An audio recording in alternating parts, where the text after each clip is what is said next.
What's the very first thing you think of when you hear the question, is it a boy or a girl? We usually ask this question when someone close to us is expecting a baby, or maybe just had a baby, right?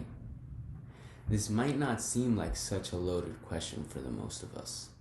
It's usually fun and exciting to wonder if someone's having a boy or girl. However, in Nigerian culture, this question would actually determine the value of one's family.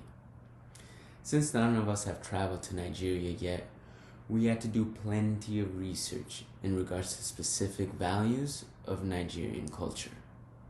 In addition to our course textbook, Communication Matters, we also had to acquire from multiple different sources. Today, we would like to share some traditional norms and values that greatly influence the big difference in Nigerian gender roles. We would like to inform you how gender role values are portrayed in Nigerian households, in legal rights, and in the Nigerian economy. One of the biggest demonstrators between gender roles can be seen in the traditional Nigerian household. Let's keep in mind, though, that Nigeria has a wide variety of cultures. However, the household roles amongst husbands and wives are pretty straightforward. As reported by a Countries and Their Culture article titled Nigeria, accessed on January 12th of this year, men dominate the workforce as well as the household. This includes as being the primary breadwinner, along with having final say in almost all decisions. The wife is valued as the childbearer and is responsible for almost all household duties, including childcare. It is unlikely for the wife to contribute in any ideas or wishes on her behalf. During an interview conducted by the Good Men Project about traditional Nigerian masculinity and femininity with Dr. Igwe, who is the founder of the Nigerian humanist movement, stated that masculine is seen as something with leadership, power, strength, and toughness. Feminine with weakness and vulnerability. This statement is extremely proven when comparing household expectations between male and female. My name is Stazi. Based off traditional norms, women are not seen as equal compared to men in Nigeria. Women are more so seen as a possession instead of an equal partner in their marriage. According to Uri, in most Nigerian ethnic groups, the groom is expected to pay a bride price to the woman's family, and this is very similar to a dowry that is given to a husband by the family before the marriage. However, this is the husband paying the family for the bride. Normally in these marriages, the bride is a lot younger than the groom, and in a statistic found on girlsnotbrides.org, that states that Nigeria actually has the 11th highest prevalence in child marriage. This includes 43% of girls that are married before the age of 18, compared to only 3% of boys that are married before the age of 18. This big difference in age shows that having a child that is a woman is a lot less valuable to a family than having a boy. When families tend to have lower income, they see the female as a type of economic burden to the family. So this gives them more motivation to try to marry off the daughter as soon as possible, as well as receive a bride price as compensation. This monetary value that's given on the bride shows that they are more so seen as a possession, and that actually attaining a wife is kind of seen as like a financial burden, which is why the men are favored over the women. Now, we've just described how the different gender roles are prevalent in households, with men dominating the household decisions and women being offered a bride price. This difference in gender gap is also very prevalent in the legal rights accommodated to them.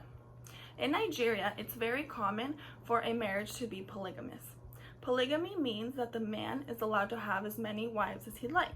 There are many rules that actually emphasize this right. According to Ummmmmm, Nigerian customary law system states that a marriage is not restricted to only a man and a woman, rather a man and multiple wives. This legal right is not provided to women as well. However, if a woman is to remarry or have another wife, the only benefit is that the woman is meant to provide a child for their husband.